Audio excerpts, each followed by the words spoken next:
जी तो मेरे भराओ तुसा मेरा नंबर दे के ते वेबसाइट दे के दियो सी जाहिर है तुसा जल्दी जल्दी उसको मान के डिठो सी कि भाई कनाडा लाला मशवरा देंदा पे कनाडा आवन दा।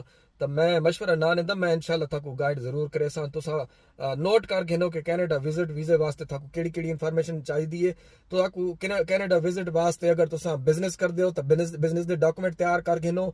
अगर नौकरी कर दो तो सैलरी स्लिपां तैयार कर घेनो। थोड़े अकाउंट च घट तो घट $10,000 होने चाहिए जनाब। तो तुहाडी सारी फैमिली दी इंफॉर्मेशन थारे कोल होनी चाहिए, बिजनेस दे प्रॉपर्टी दे सारे थोड़े टैक्स के डॉक्यूमेंट्स थारे कोल होने चाहिए। तुसा ये सारी चीज़ां कट्ठियां करो। तो अगर थारे कोलों किथाई तुसा दूसरे मुल्कन विच सैर कीती है, सफर ते गए हो, तो बात मेरे नाल जरूर रब्ता करो। तले थाको मैं लिंक भी दिता है, तो मोबाइल नंबर ही अपना दिता है। देर न कराए भाई, कैनेडा दे विच लेबर भी चाहिए है, ट्रक ड्राइवर भी चाहिए ने, ते वर्क परमिट भी कैनेडा दे अवेलेबल हैं। लेकिन कहते 2 नंबर च नहीं आवना, बार बार इस वास्ते प्यार दा कि पैसे नहीं दिवाए, 1 रुपए